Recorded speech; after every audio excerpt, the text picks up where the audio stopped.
केदारनाथ में फिर से आएगी भयंकर तबाही, एक सिद्ध साधु ने की भविष्यवाणी। दोस्तों सुनते ही आपके रोंगटे खड़े हो जाएंगे। दोस्तों केदारनाथ भारत के सबसे बड़े तीर्थ स्थल में से एक है। इनके साथ ही केदारनाथ अपनी हंसी वादियों और सुंदरता के लिए भी जाना जाता है। आज ऐसा माहौल हो गया है कि लाखों की संख्या में लोग आते तो हैं, लेकिन केदारनाथ के दर्शन करने के लिए नहीं। लोग उसे एक घूमने का पर्यटक स्थल के जैसे घूमने के लिए आते हैं। लोगों की असामान्य और जबरदस्ती की भारी की भीड़ से केदारनाथ का वातावरण बहुत प्रदूषित हो रहा है। कुछ समय पहले भी महादेव का गुस्सा हमने केदारनाथ में देखा ही था। अब उन्होंने सभी को इस बात का संकेत देने के लिए केदारनाथ में इतना बड़ा प्रलय आया था, जिसमें हजारों जानें गई थी। वो प्रलय आम प्रलय नहीं थी, उसने पूरे भारत को हिलाकर रख दिया था। आज भी उसका डर केदारनाथ के लोगों में बसा हुआ है और कई विशेषज्ञों का मानना है कि यह प्रलय केदारनाथ के वातावरण में भारी बदलाव की वजह से हुआ है और ये सब लोगों के वहां गंदगी फैलाने, आग लगाने, उससे वातावरण में गर्मी बढ़ने से अचानक से भारी बारिश हो गई और बादल फट गया और बाढ़ आ गई। तो दोस्तों अब आपको केदारनाथ से जुड़ी भविष्यवाणी के बारे में बताता हूँ, जिसे सुनकर आपके पैरों तले जमीन खिसक जाएगी। और आगे बढ़ने से पहले कमेंट बॉक्स में हर हर महादेव जरूर लिखें और चैनल को सब्सक्राइब करना ना भूलें। केदारनाथ में लगभग 100 साल पुराना साधु रहता है। माना जाता है कि वो साधु हर सुबह 5 बजे केदारनाथ आता है और वहाँ की साफ सफाई करता है। वो दर्शन करने आए लोगों की बहुत सेवा करता है, उन्हें अपने कंधे पर बैठा कर लाता है, जिससे केदारनाथ के सच्चे श्रद्धालु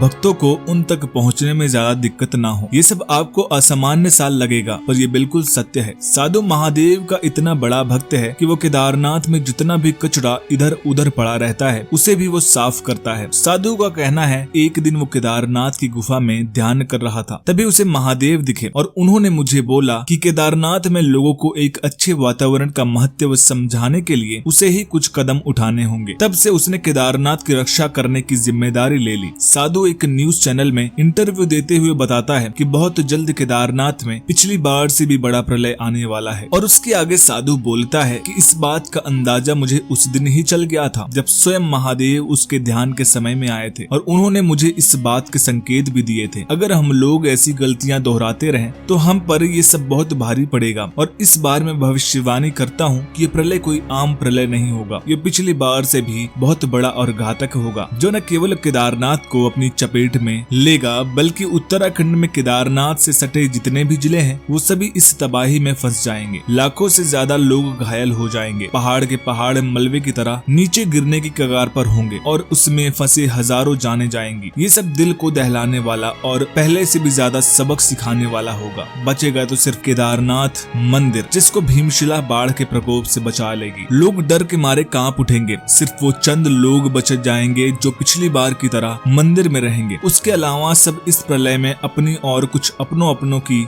जान गंवा बैठेंगे। इन सब से बचने का सिर्फ एक ही उपाय है, केदारनाथ का ध्यान करना, उनकी सुरक्षा करना। वो ही हमें इस बड़े प्रलय से बचा सकता है। धरती माँ का प्रकोप नहीं तो केदारनाथ पर ऐसा ही बरसेगा, उसे बचा पाना नामुमकिन हो जाएगा और सब तबाह हो जाएगा। मैं ऐसे अभियान में ही लगा हुआ हूँ। केदारनाथ के लाखों श्रद्धालुओं को मरते हुए नहीं देख सकता। जो लोग बेकसूर हैं उन्हें इन सब में अपनी जान गंवाने का कोई हक नहीं है। और साधु बताता है कि वो केदारनाथ आने जाने वाले सभी लोगों को भी इसी बात के लिए समझाता है और प्रेरित करता है। और इसके बाद साधु कई लोगों को मंदिर में दिखा और कई लोग उसके इस अभियान में उसका साथ दे रहे हैं और केदारनाथ को प्रलय से बचाने में जुटे हुए हैं। दोस्तों आपका क्या मानना है, अपनी राय कमेंट में जरूर बताइएगा। वीडियो पसंद आए हो तो वीडियो को लाइक करिएगा, शेयर करिएगा और चैनल को सब्सक्राइब करना मत भूलिएगा। हर हर महादेव।